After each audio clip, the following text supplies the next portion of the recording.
Hello students and welcome to our today's class. Today, I want us to start on a topic called the inventory control or the inventory control models. But before we look at this model, first of all, we need to understand what is inventory. Inventory, in other words, is known as the stock. In business, you will find that there must be stock that the business must have, which is actually used to meet future demands. So we have got very many definitions that have been put across with regard to inventory, but the most commonly used and the most precise ones are the ones that are given here, which say that inventory or stock is the quantity of items held in storage so as to meet some future demand. If you have a shop, obviously you will have the inventory on the shelves which you normally sell to your customers. Others say that it is a stock of physical assets having some economic value, which can either be in form of materials, labor, or money. Other scholars have said that inventory, they are goods which are procured, stored, and used for the day-to-day functioning of the organization. But I want you to note, anytime we are talking about inventory, we simply talk about stock.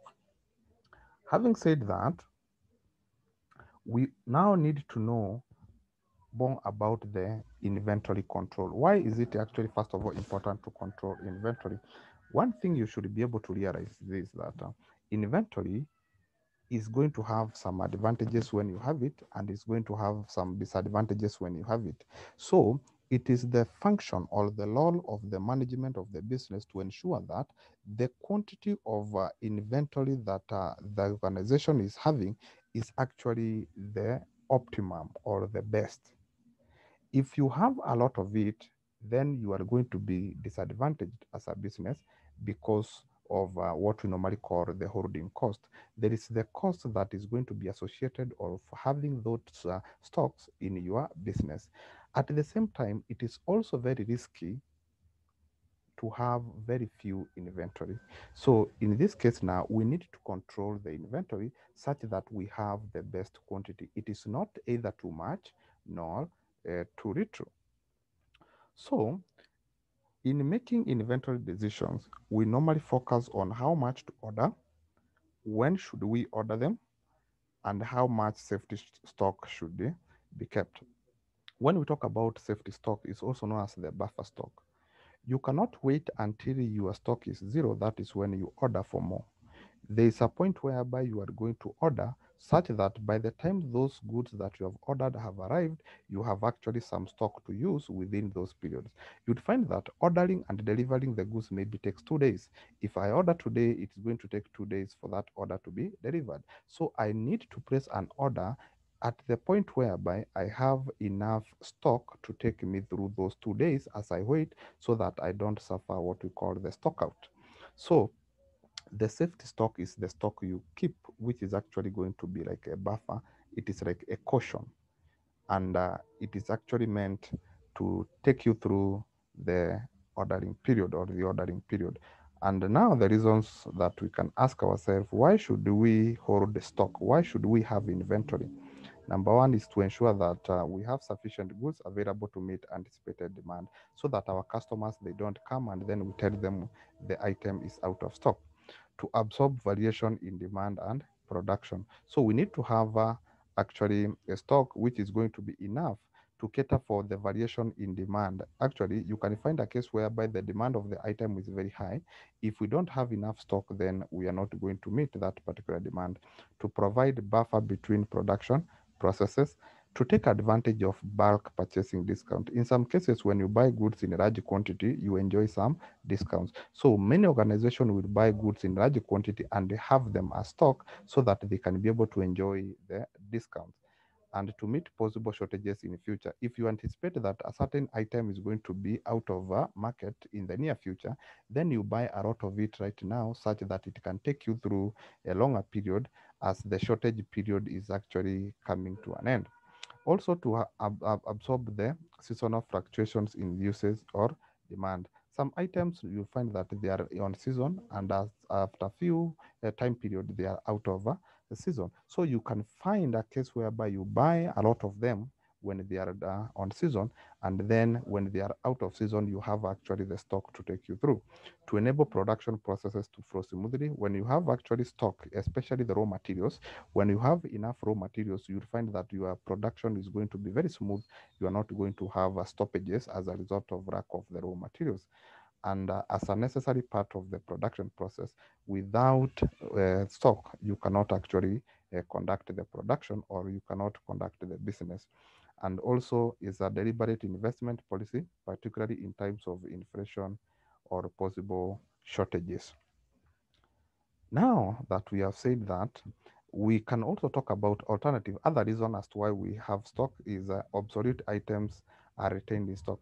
Some items will find that they are in store not because they are going to be used, but because they are no longer in use. So we keep them just because they are no longer useful to the organization, but we just retain them as a stock. And we also have a reason of poor or non-existent inventory control, whereby if your organization does not have inventory control model, whereby you just buy when you feel, you buy maybe 10 tons, you buy 2 tons without a appropriate purchasing policy, at some time you are going to have a large orders which actually are going to be in store. Inadequate or non-existent stock records, so that you poorly manage your items in store, and poor liaison between production and purchasing and marketing.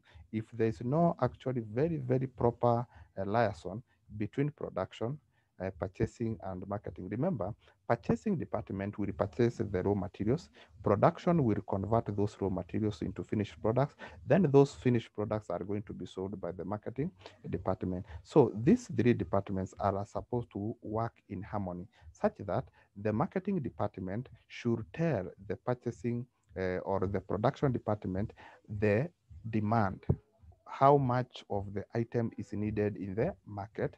Once the production know the quantity that is in demand, they will know the quantity that they are going to produce. Once they know the quantity that they are going to produce, they will ask the purchasing department or procurement department on how much materials they need to procure to meet that particular production demand, and such kind of reasons. Then we can look at the inventory or stock costs. Inventory costs are normally classified as follows. We have the unit cost. The unit cost is actually the purchase cost. The cost of purchasing an item is what we call the unit cost. Then we have got cost we normally classify as the ordering cost. These are the costs that are associated with placing an order. Before you place an order and the order is delivered, there's some cost that you are going to incur, like the cost of making telephone calls to your suppliers, the cost of inspection, the cost of transportation, and all those costs that are involved from the time of placing an order until the order is delivered into your business. Those costs are normally known as the ordering cost. Then we have got the cost we call the holding or the carrying cost. The holding or the carrying cost is actually the cost that you are going to incur as a result of having those items in your store. If you have those items in your store in form of inventory, then there is some cost that you are going to incur. Number one is the cost of capital. There, we can also talk about the opportunity cost, which is actually the cost of tying your money in that particular stock instead of that money being used to bring in more revenue. Then we have got the storage cost. You'll find a case whereby you have bought the items, you don't have enough space, you need to rent a space for that particular stock to be placed. So the cost that you are going to pay as a rental cost to that particular room is actually part of the holding cost. We also have things like the light and the security. Some items are of value, and therefore you need to hire the security personnel to take care of those items. And then we also have the storekeeping cost. You will find that you might have a storekeeper in that warehouse where the items are kept, so that he can take proper records of those items. The salary and the wages that you are going to pay to those storekeepers, actually it is a holding cost. We also have insurance and taxes. Some items might require to be insured. So the insurance cost is also part of the holding cost, and the obsolescence or deterioration which is actually a point whereby you can hold the items in your store, and if you hold them for a longer period of time, you find that new models and better models have come into the market, such that your items now are obsolete. They are no longer in demand. And a good example, it is where we talk about things like the fashion items, the clothing. If you have a lot of stock of a particular kind of clothing, you might find that if you don't sell them within a very short period of time, maybe they stay in the warehouse for like 2 years. After 2 years, we find that nobody will be interested in buying them because we have got better and new models that are in the market. Now, your items that will be in store, they will be said to be obsolete. And things like that. So these are the costs associated with holding. We also have costs like the refrigeration cost. Some items are perishable, so you need to put them in the refrigerator. The cost of having those items which are perishable to be in good condition in the refrigerator is still a holding cost.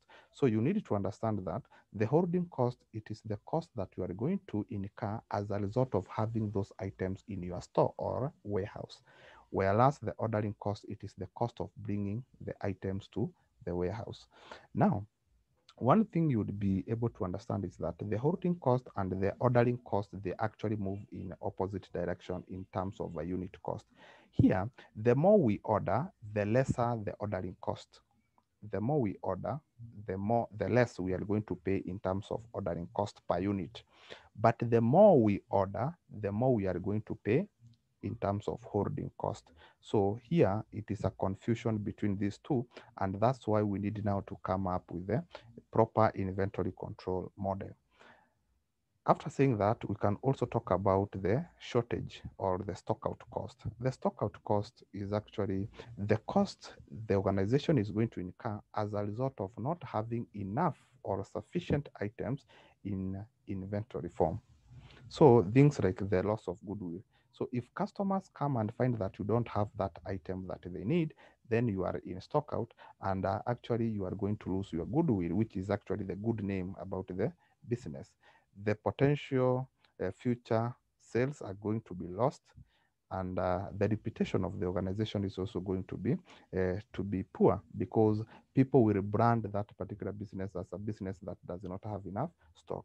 And also we have the disruption of production, whereby you need to stop if you don't have enough raw materials.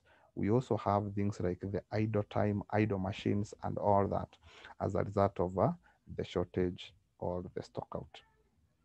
So, lastly, we can talk about the factors affecting inventory. So, number one is the economic parameters.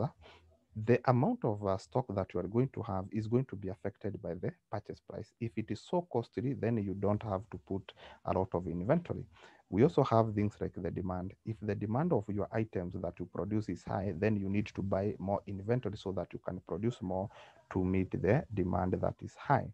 Then we have the ordering cycle. This is the time periods between two successive orders.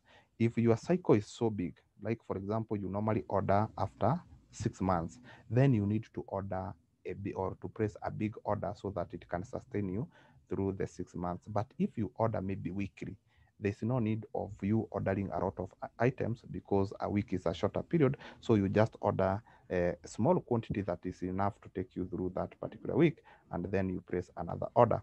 Then we also have things like the number of orders that you need to make, the the number of stages of inventory, and all that is going to determine the quantity that you are going to place when ordering.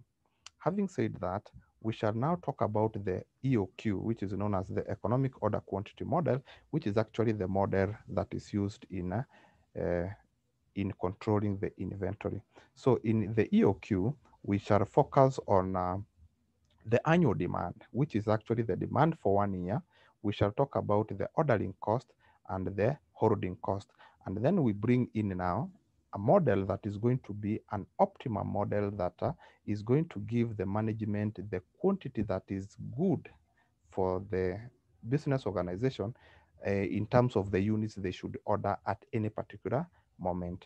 So we also have a term that is commonly used, the read time. The read time is actually the time period from the time you order and the time the order is delivered. If I place an order today and then the order is delivered after 2 days, then the read time is those 2 days, like that.